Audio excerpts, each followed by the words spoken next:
Netcasts you love. From people you trust. This is Twit. Bandwidth for Android App Arena is provided by CacheFly at CacheFly.com.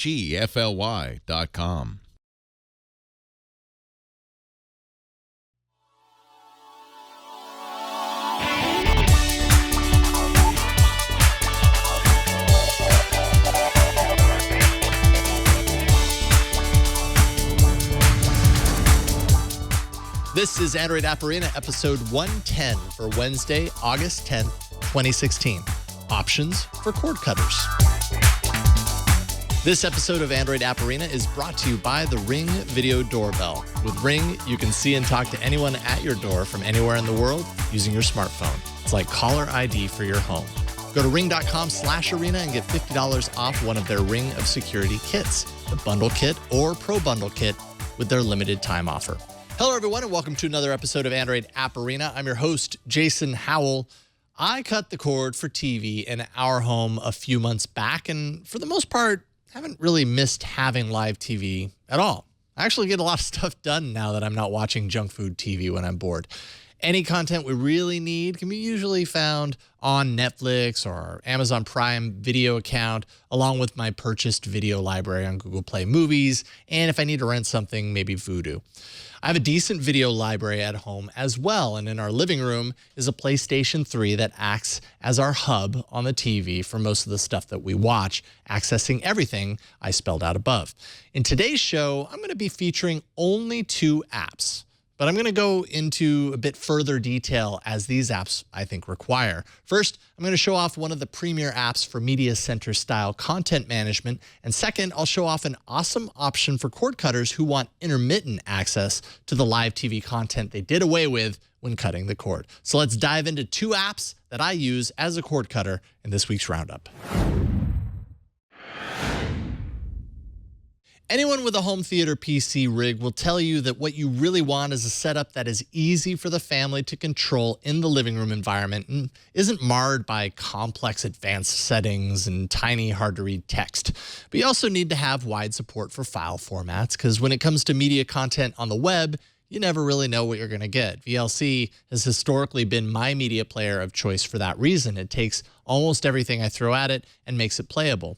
Well, in the living room, I use Kodi, once known as XBMC, but because it broke out of the confines of the Xbox where it was originally created, now it's Kodi for everyone.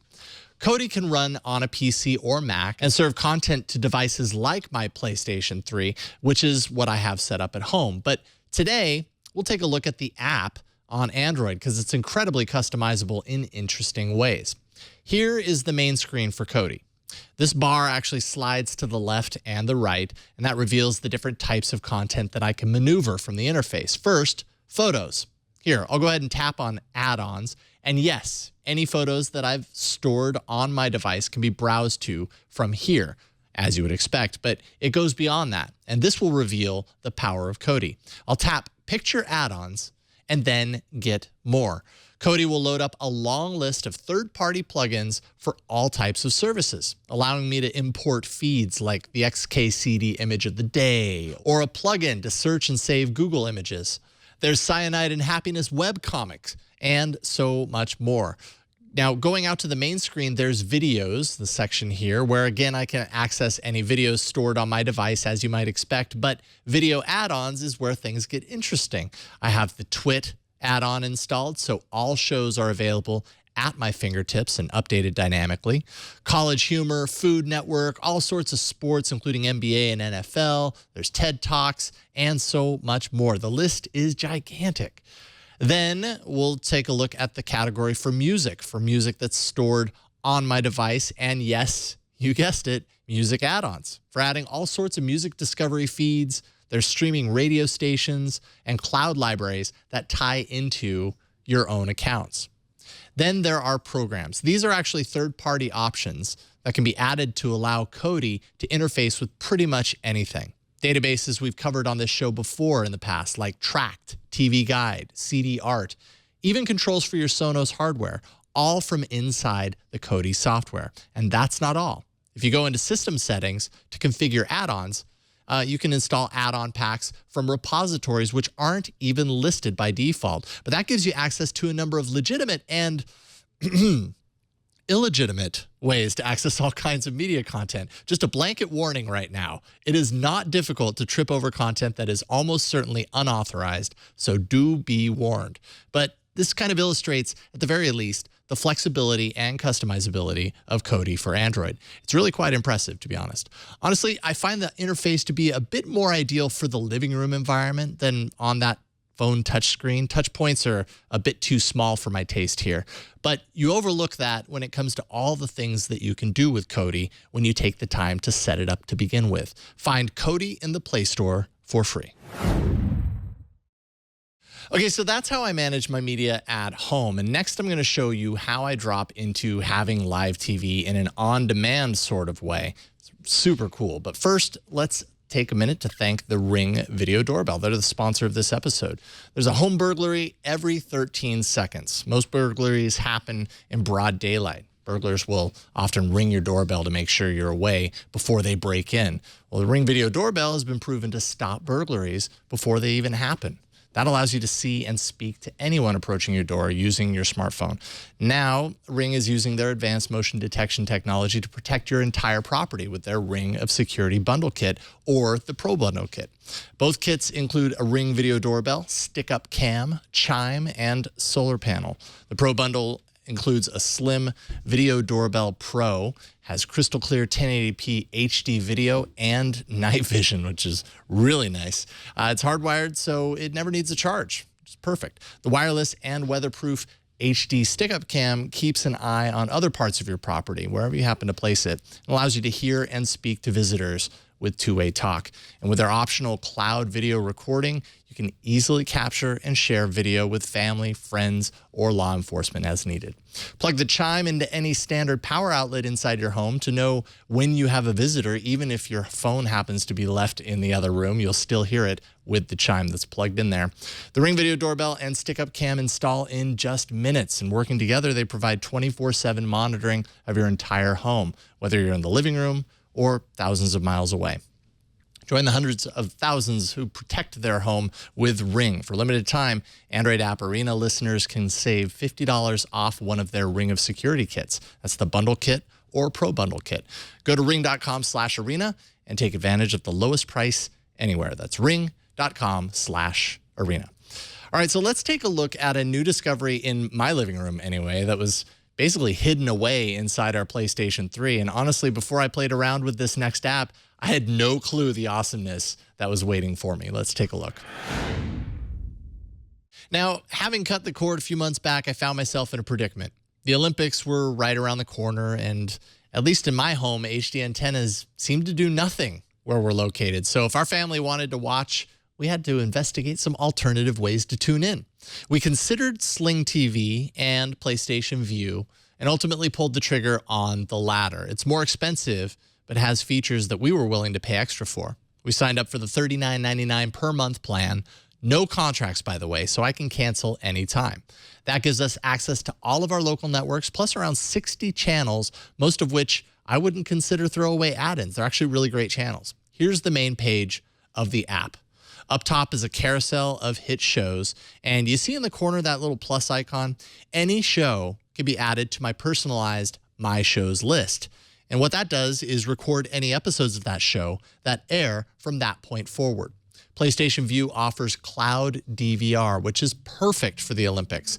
I added Rio Olympics, and now all events are available to me for 30 days beyond the time they originally aired. And because it's cloud DVR, it's recorded no matter what, whether my PlayStation is actually on at home or not. That's different from my hardware DVR that I've had in the past. I can tap any of those shows, and it'll play immediately here. I'm also given the ability to skip ahead or backwards in 10-second increments, handy for things like, I don't know, commercials maybe, when you can skip them, by the way. And pretty much jump to anywhere in the video like I can with most media players. Now, the quality on my TV at home maxes out at 720p, so HD purists out there might be a little disappointed, but personally, I'm fine with it.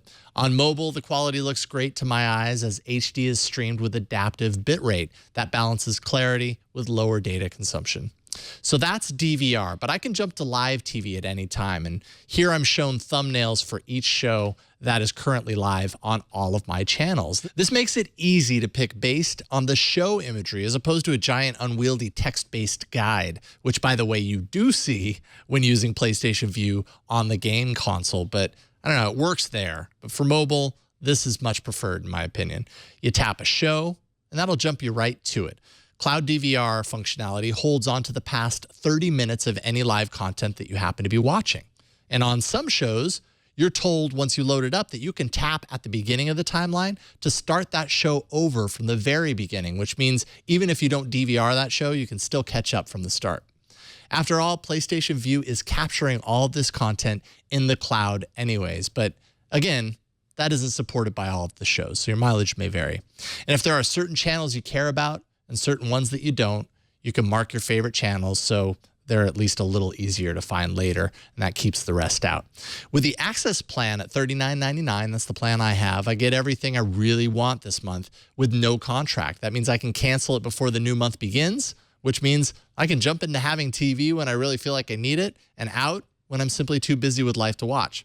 There are other plans too. Core for $44.99 with more than 75 channels, and Elite for $54.99 with 100 plus channels. Showtime and other add-ons are also available, though no HBO at this time. Make sure to take a look at their supported devices list because it's not just limited to PlayStation hardware and Android devices. It's much wider than that. Find PlayStation Vue in the Play Store now with a 7-day free trial. So the thing I really like about my current cord cutting scenario is the fact that my life is rarely predictable when it comes to free time for watching content on my TV at home. With the contractless flexibility of PlayStation Vue, I can literally drop in and out when needed on the fly. And for everything else, I've got Kodi managing my media at home, along with the services I depend on monthly, things like Netflix and all that stuff. With that, personally, I feel pretty covered, not locked into anything unnecessarily. There are a lot of options nowadays, no doubt. The trick becomes not stacking so many on top of each other that they don't end up costing more than what you would have paid with a cable or satellite subscription. This works for me for now, anyways. Send me your favorite apps and categories to arena@twit.tv. You can also post those to the subreddit, androidapparena.reddit.com. The show plays live every Wednesday around 5 p.m. Pacific following Tech News Today at twit.tv/live.